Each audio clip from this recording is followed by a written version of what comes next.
foodies. I'm Heather, and this is a special edition episode of Eat With AHHA.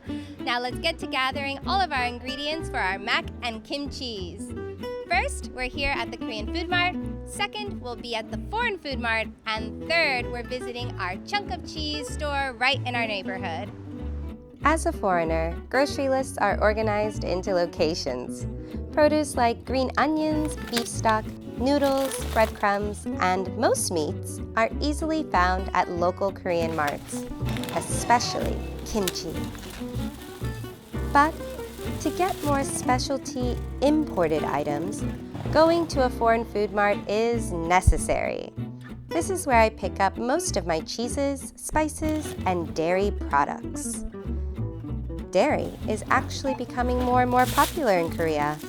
So much so that there's a cheese shop right around the corner from where I live. Cheese.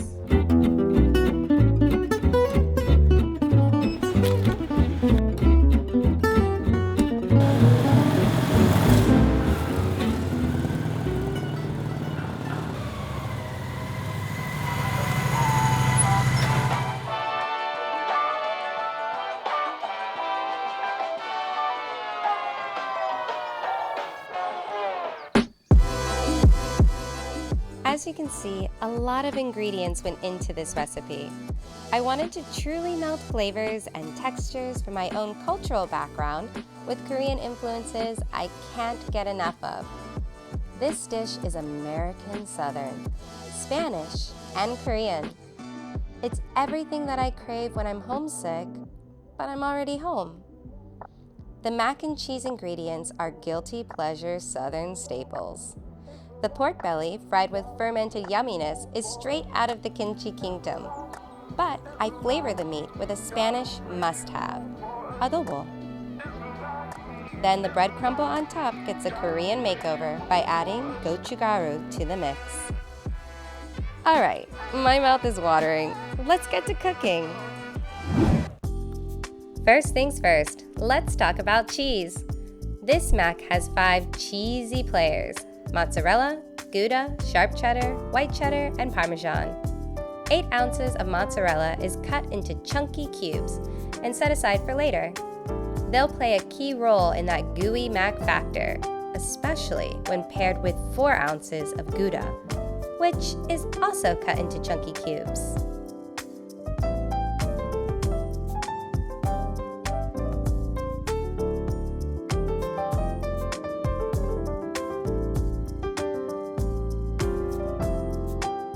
Ounces of sharp cheddar and white cheddar get shredded. This is added in and on top right before baking.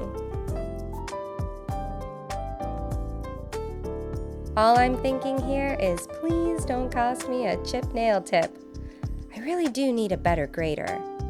How grater would that be? Oh yeah, I probably should have been boiling water. Set the water to boil on a camping burner instead of my perfectly good stove behind me, because how else will you see me cook noodles? Salt, salt, salt. Stir and sip wine as I reflect on the mistake of not boiling water earlier. Bring to a boil, add noodles, stir some more, and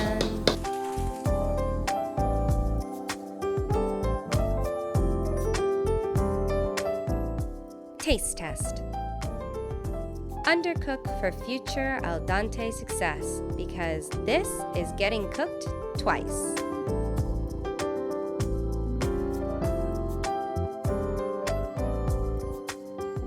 Add the shredded sharp cheddar to the hot macaroni in a pot to make sure it melts fully.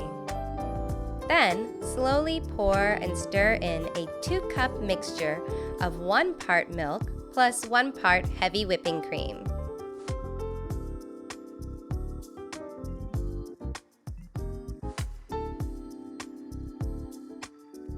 Now, remember that gooey mac factor I talked about earlier?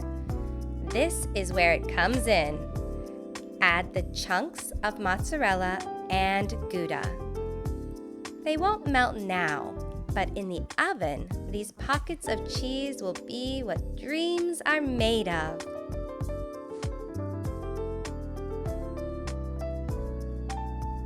Crack 3 eggs to get that casserole southern texture we seek. Lightly beat in.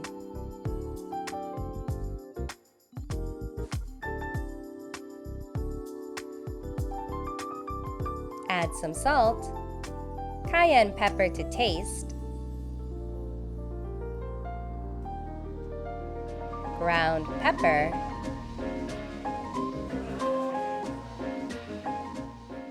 and about 2 tablespoons of whole grain mustard.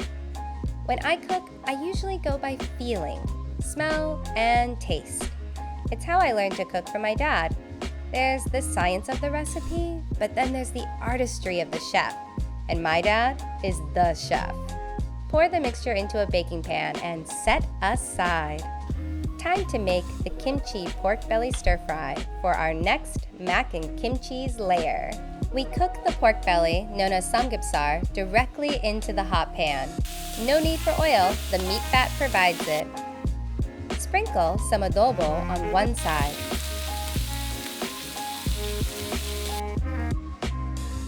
Flip when brown. And cut into sizable bites.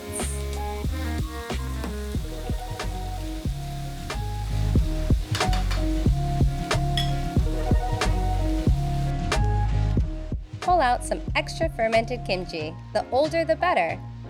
Fry it in the leftover pork belly fat. Let no ingredient go to waste.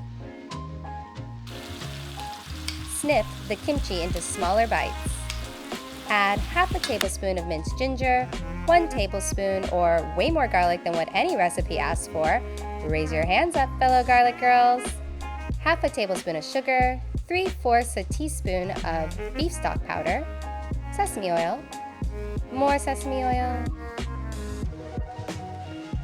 about half a tablespoon of gochugaru,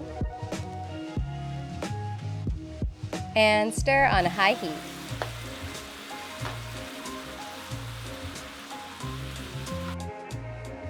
Add the samgyeopsal back in. Let the flavors really get to know each other. This is a popular Korean combo and can be served on its own too. Then top your mac and cheese with your kimchi concoction. This is where cheesy richness is complemented by a kick of spice. The tangy acidity of the kimchi balances out the creaminess of the cheese. Home cooking from both the places I call home. We're still not done topping. This dish is getting a crunchy gochugaru bread crumble. Add half a cup of breadcrumbs, 2 tablespoons of melted butter, a pinch of sea salt, and lots of gochugaru into a mixing bowl.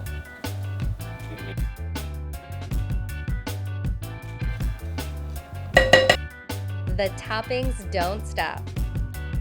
Add more shredded yellow and white cheddar cheese. Shake that bread crumble mixture and grate a layer of parm to your heart's content.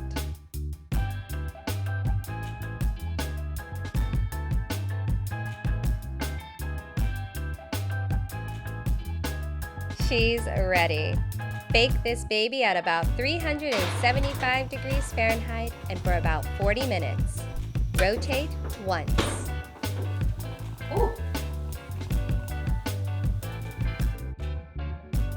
Let it sit out and cool for 10 minutes. Garnish with green onion and roasted sesame seeds. Admire your creation. Get a spoonful. Don't let your lipstick smudge. And enjoy that first bite. Here's a confession. I don't usually cook. My husband is the culinary big guns. I think it's time to bring the ultimate judge. Can you try it? All right, this house smells so good. Let's see what it's all about. Does he like it? Can he taste my struggle? It's awesome. No, it's really good. Thank you. Good job, babe. Thank you. Okay. Yeah. But, High five for the new little chef. no, you're still cooking. You're the chef. I'm the chef in this house. So. That was stupid. There you go. All right, I'm out.